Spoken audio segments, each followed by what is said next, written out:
According to Brett Siegel and Jake Fisher, the Chicago Bulls have a pretty sizable backup plan in the summer of 2026 in case Coby wants to walk, and that's Jonathan Kuminga. We're talking about all that, plus continue our over-under this time on Zach Collins and more right after this.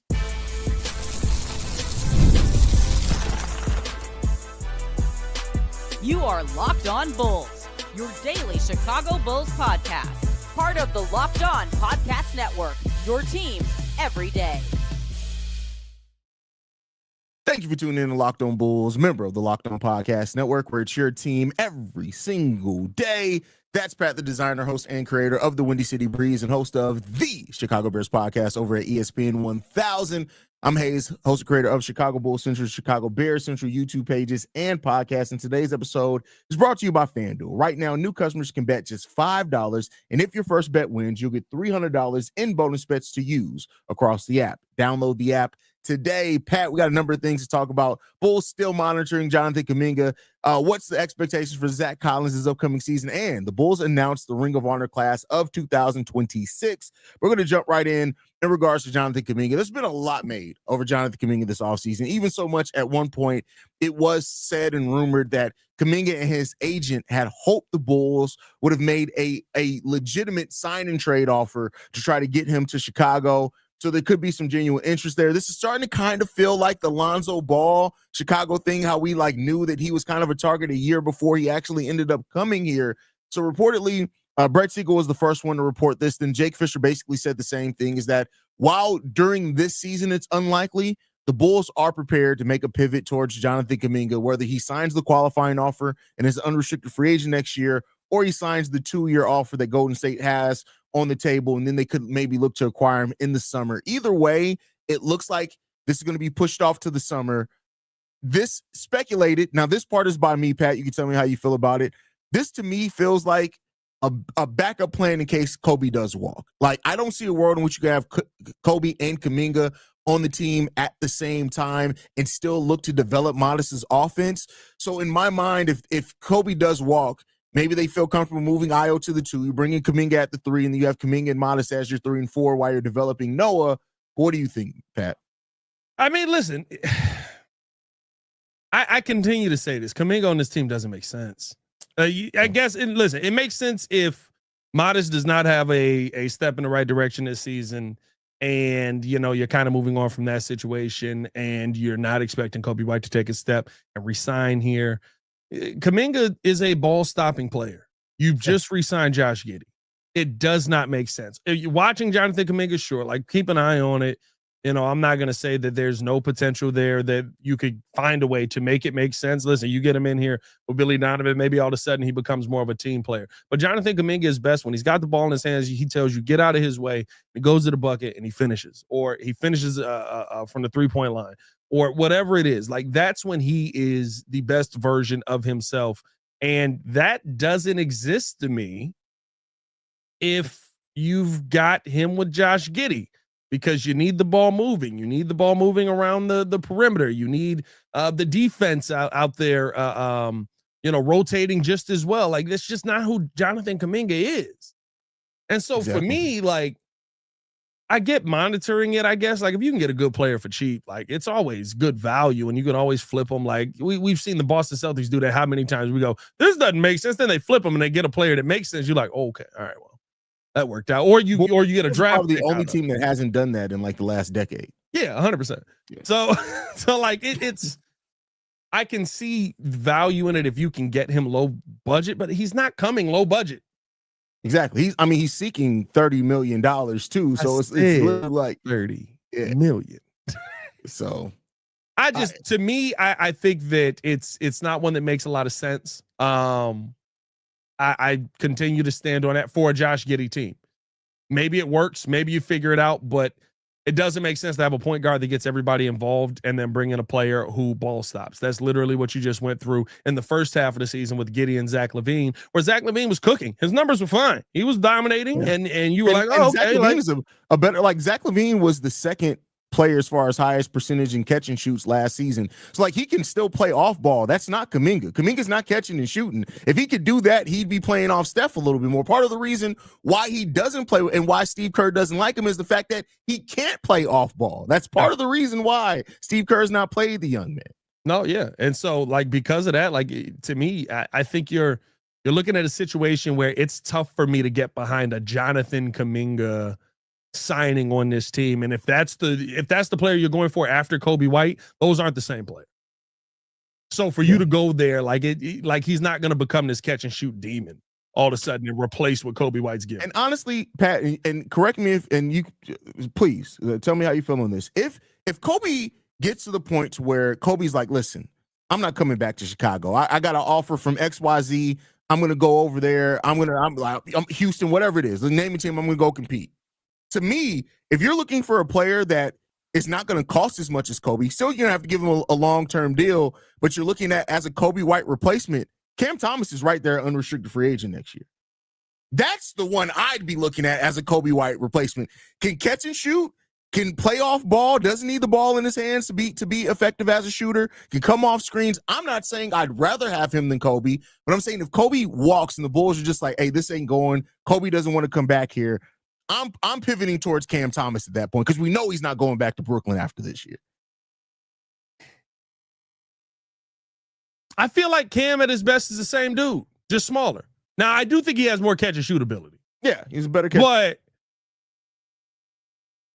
Cam, like when he's having these, which is so weird, it's only the fourth quarter. When he's having these elite fourth quarters, it truly is everybody get out of Cam's way, which I'll be honest with you, isn't a bad thing.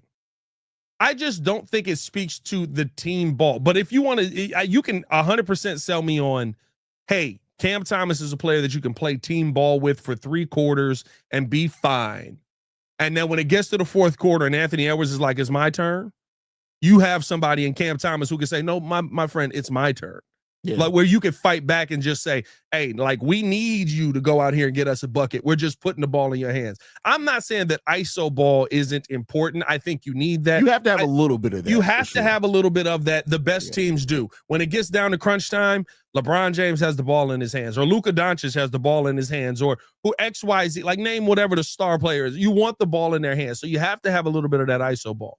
But I think the big thing for me is you don't want a player that's only living off of the ISO ball. So I can be sold on Cam Thomas. Exactly. I'm not saying it's a perfect replacement. I'm just saying that, I think that he brings the three-point shooting ability that you still need on a team like this. He can play off ball. He can still play with IO. He doesn't get in the way of Modest's development. And reportedly, he's only looking for about 20 to 22 million per year. So you're technically saving some money on that too. Yeah.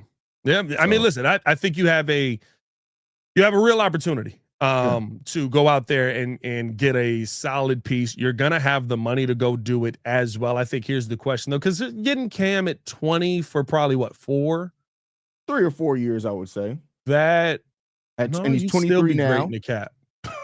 Huh? I was going to say that might put you up, but no, you'd still be great in the cap. Yeah. You'd be amazing. Honestly. I mean, like this is it. If you could get Cam Thomas, if you get Cam for 20 to 24, and IO for what we talked about before, 16 to 18, 19-ish for IO. Yeah. I'm not mad at that. Hey, bro, I ain't gonna lie to you. That scenario might be unless he takes a massive step this year and he plays exactly the entire season like he did the second half of the year, that scenario might be the better situation than re-signing Coby White. I'm not ready to go there, but I get what you're I'm just saying, like the inconsistency is not granted. Cam, we've never seen Cam in a big moment because the Nets suck, right? And so I can't sit here and say Cam Thomas shows unless up. Unless we're talking about big moments against us because he's cooked us several times in the fourth quarter. Yeah, we're not a big moment. Like, yeah, man, for the Nets, yeah, it's like for the Nets, it's like us facing off against the Pistons. No, we're not a big moment, bro. 100%. Hey, listen, cooking us is not like I need you to go out there and cook the Boston Celtics, which he has done. But it's like, you know, I can't sit here and say, because my biggest thing with Coby is the concern around in big games, is he going to show up? Mm-hmm. That's my biggest thing. I don't care about anything. The inconsistencies, if you're inconsistent all year and then in the biggest moments and the biggest stage and we need you, you show up and you ball out, fine, right? That's kind of Jimmy Butler. Like Jimmy Butler's great defense all year. He's not always 25 points per game until you got to the playoffs. Then Jimmy was like, hey, let me put 50 on your head 14 times in this playoff run. Wait a minute, where'd that come from? That's why we were shocked by playoff Jimmy. Yeah, it's just, like I said, I just could think of better backup plans, especially with the flexibility that the Bulls have, than Jonathan Kuminga that fit this team a little bit better. But, I mean, there's been so much smoke around Kuminga. Clearly, I think that it does point that the interest is at least legitimate to a certain degree. And we'll see what next offseason holds if the Bulls do turn around and target Jonathan Kuminga. But with that said, next up, we're going to continue what we've been doing about an over and under on a stat for each Chicago Bulls player. We've now reached Zach Collins. But first, we got to get into a message from FanDuel. The NFL season is here, and FanDuel is making sure you're ready for kickoff with a can't-miss offer. Right now, new customers can bet just $5, and if your bet wins, you'll get $300 in bonus bets to use across the app. I love using FanDuel because it fits however you like to bet. Player props, building a same-game parlay, or even jumping in live as the action unfolds. It makes every game more exciting, whether you're watching your team or just keeping an eye on your fantasy lineup. It's quick, easy, and the best way to add a little more energy to Sundays. So are you ready to play? Download the FanDuel app now by visiting FanDuel.com to get started. That's FanDuel.com to place your first $5 bet on Locked On Bulls coming up next.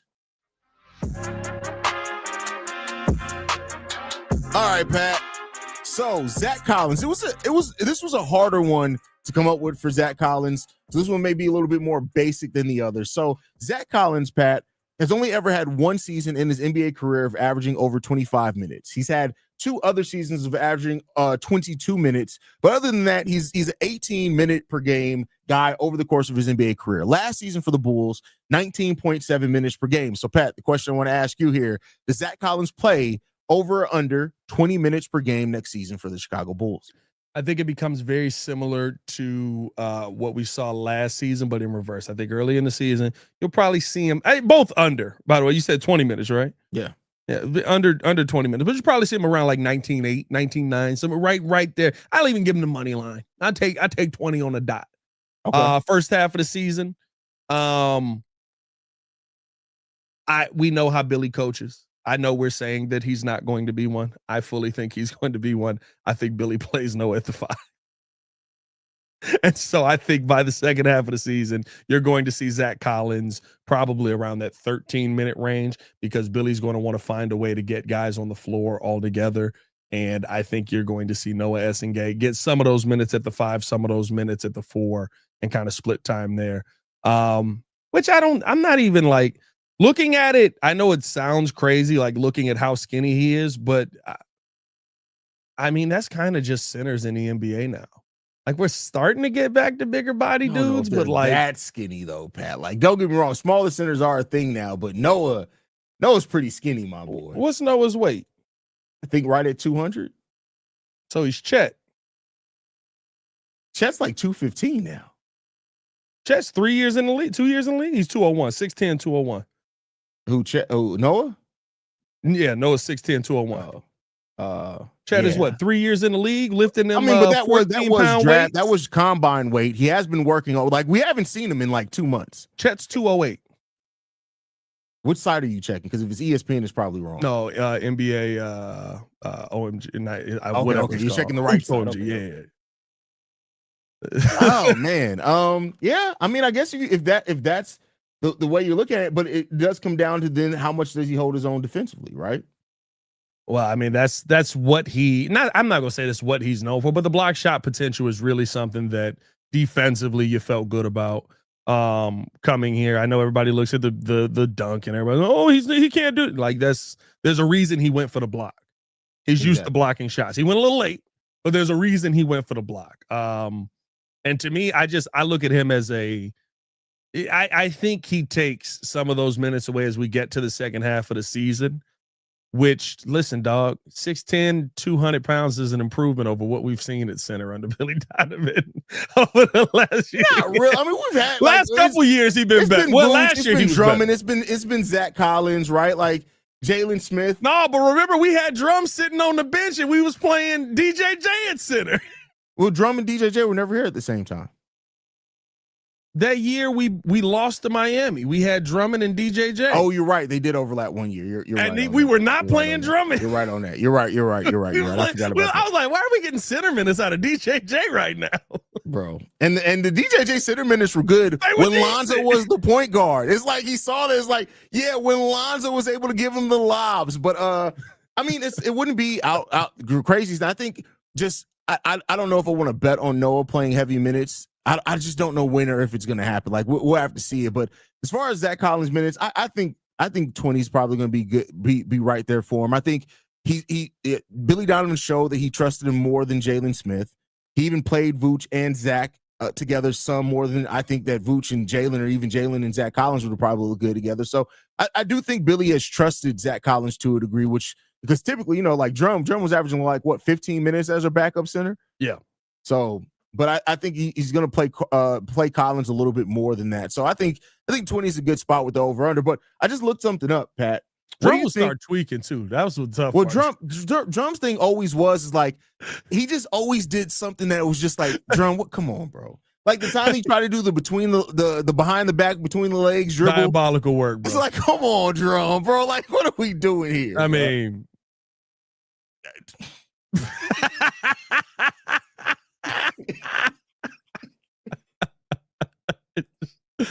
bro, I love when that game happened. Everybody was just like, "Oh, I can't wait to see what Shaq does with this on Shaq." Oh my god, it was no better moment than that. Somebody gotta ask him about it. Be like, what was happening there? Like, did you think he was throwing that to you, or what was happening? So Zach Collins played 537 minutes for the Bulls last season. Pat, what do you think his point differential was when he was on the court for the Bulls last season?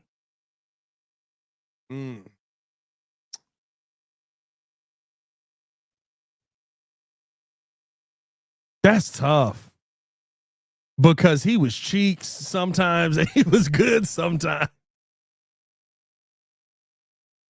I don't even have a guess. Keep in mind, the highs were really, really good there for that. I was going to say the highs were really high and the lows were really low. What was it? What was it? +5. He was +5 when he was on the court for the Bulls in those over 500 minutes. And opposing teams scored 10 points less per 100 possessions when Zach Collins was on the court last year. So, I mean, smaller sample size, but I do think that lends itself to Billy Donovan is probably going to start off the season playing him quite a bit. That's the tough part about it, right? Because his plus minus when he was on the floor over just with the Bulls last season was like a -29. And overall for the season? That's crazy. Like, that's insane, bro. Like, yeah. Like this, but it's literally what you said. Like, look at this. -22, -20, -12. +22, +17, +15, +14, -16. Like, the ups and the downs is insane, bro. And that's truly a bipolar performance, because it's like nothing's in the middle. It was one drastic swing one way, one drastic swing the other way. Like, he had literally 3 games of the middle where it was -1, +1, -2, and then it goes -9, 9, -16, 14. This is game after game, bro. Like, yeah, that's crazy. So I mean, I do think, Zach Collins is gonna play for the Bulls for sure. I do think him and Jalen are gonna battle out for those backup center minutes. But while the way the season ended last year, it just seems like Billy Donovan he Marco'd Jalen, like he forgot who he was there for a minute. I mean, listen, I don't know if he Marco'd Jalen before he did anything. I don't know if he Marco'd Jalen, because can you Marco somebody who's icing their knees before they put their warm up on? like what was going on with the ice on the knees, bro? We were trying to figure that out for the whole last 20 games of the season, bro. Jalen Smith was icing his knees like he was Larry Bird at the end with the back injury, bro. Just laid out on the side, like it's like. It would. You know what the funny thing is though, Pat? It wouldn't be unlike the Chicago Bulls for him to have been dealing with like a sprained MCL and them just not tell anybody. In both knees? He was icing both knees. What'd they do? They gave him Lonzo's old knees, and that's how they fixed Lonzo? Like, that is hilarious, bro. Bro, that man. Hey, I don't know who got that man a contract, but it had to be Buddy that got Ace Bailey that joint. Ace Bailey's agent is hilarious. Hey, bro. Diabolical. That's hilarious. It's pure Siberian yak ass right there. Hey, man, we appreciate y'all for tuning in, showing love. We're going to be right back. I got to talk about the Bulls Ring of Honor, but first we got to give you guys a message from 5 Hour Energy, which has now disappeared on my screen. Don't you just love when that happens? Listen, 5 Hour Energy is always going to get you through the day and get you exactly what you need. If you're having one of those long business meetings or you're just stuck on the road, you always can get everything that you need from 5 Hour Energy. And caffeine just got a flavor upgrade. 5 Hour Energy shots deliver a tasty caffeine shot in 17 bold flavors. Each 2-ounce shot pack packs the caffeine of a premium 12-ounce coffee plus B vitamins and nutritions with zero sugar and zero crash. What I love most of is how portable they are. Not saying that part. You can take it anywhere and get the boost when you need it. Enough with boring, flavorless caffeine. It's time to give your caffeine a flavor upgrade with 5 Hour Energy shots. Get your favorites you love and be bold and try something new in store and online at 5hourenergy.com or on Amazon today. More Locked On Bulls coming up next. All right, they got a diabolical line in there. I'm letting that. Hey, bro. I mean, you also did say you could take it anywhere. So I mean, that's already. Hey, anywhere you want it, you can get it. You can get it. With that said, Pat, the Bulls have announced the Ring of Honor class, and I on this graphic got 2026. It's 2025, 2025-26 season, whatever. Yeah, I mean, they happens doing in November. Yeah, it's gonna go down November 25. Then it's still 25. November 20th. It's going to be the private gala. The game recognition will be November 22nd when the Bulls take on the Washington Wizards. The class of 2025 for the Ring of Honor is Johnny Bach, Bill Cartwright, Neil Funk, Horace Grant, John Paxson, and Norm Van Leer. Solid class there. How you feeling, Pat? Yeah, listen, solid class. All guys that deserve it. I think when you I am impressed every time now, not only that like Neil Funk is still with us, but also that Neil Funk can like come in and call a basketball game. He called the Derrick Rose game last year. Yeah, but it was the first time Neil Funk didn't know some players. Like he had no idea who was on the team. I can't remember which player. He was like, "Oh, so is he good to Stacey Hey, Neil like, 100% was like, I don't watch y'all. I do not watch this Bulls team. Like, we're not even gonna pretend about it. You think I'm paying for CHSN? Neil Funk got a legacy deal for me. I'm not paying for that. Neil Funk ain't paying for CHSN, bro. Get out of here with that. But no, man. To me, honestly, like you have a very good class here, and I just hope people act accordingly. Unfortunately, to me, the Ring of Honor now is always gonna be tainted because of how the first class went. Yeah, you end up booing, the guy who was the architect of the 90s Bulls wife and Jerry Krause because you were mad that he broke up your little basketball team. Like exactly. 25 years. Like I'm never gonna like look at the Ring of Honor and be like, this is an honorable thing, because to me, Bulls fans ruined it. Yeah. Like honestly, to me. So but it is what it is. I mean, shout out to them for all making it. I think it's weird that you don't just retire things for them. Like, it's not like you got a bunch of players that are coming in needing these numbers. Yeah, but a lot of teams no longer retire numbers. I think like the number of retirements now, they're trying to make it like mean more. So, we'll see. But let me ask you this, Pat. So the next class that could be eligible now, they got a lot of legends and older players, announcers, assistant coaches that they can acknowledge. But the players that will be eligible the next time they do this, which will be the 2027-28 season, will be Derrick Rose, Kirk Hinrich, Luol Deng, Joakim Noah, Tom Thibodeau. Do you think they go to that soon? Keep in mind, that'll be 2 years after Derrick Rose gets his jersey retirement and 3 years after, the initial retirement. Do they go to that well again that soon? Or do you think they acknowledge more kind of classic and long-term Bulls before they get to that class? Eventually they have to get there, but do you think they get there with the next Ring of Honor? How many games we winning? That's what it come down to me. That's all this is, bro. Hey, we know we're going to suck. Here's some nostalgia to make you feel better about the fact that we suck. I don't know if they can even say that after you boo Jerry Krause's wife, but yeah, I get what you're saying. Like that's it. Like it's like the only reason they're doing this is so that you can get more butts in seats, that you can get fans in the building. We've been in that building. I've said it multiple times. It's like it's a very corporate office for 3.5 quarters, unless the Bulls are going out there and rocking. Like the Madhouse on Madison is definitely the docile home of business meetings right now. Like that's what it is. Like, so you have the moments that the crowd gets into it. It doesn't feel like it did when Thibs and them were there. So for me, I think the goal is to get fans to come back to the games and not just business partners. But Jerry don't care. He's gonna get his money however he wanted, man. Yeah. I mean, I guess we shall see. We shall see what's gonna happen. Hopefully you people go out there and act better. You people. Yeah, I guess you people. The Boers, act better. Act like you got some home training for Ring of Honor this year. The Boers. Did you go hard, R? It's Boers, bro. Boers. Anyway. Any last thoughts, Pat, before we get up out of here? No, we ended on that. Follow us on everything at Locked On Bulls. You can follow me on everything at Pat the Designer. Appreciate y'all for sure. Locked On Bulls is free and available on every podcasting app and platform of your choice, as well as YouTube, the Odyssey app, Amazon Fire TV, Roku TV, Fubo TV, basically anywhere you want us. You can get it. We'll see you guys bright and early tomorrow, y'all. Peace.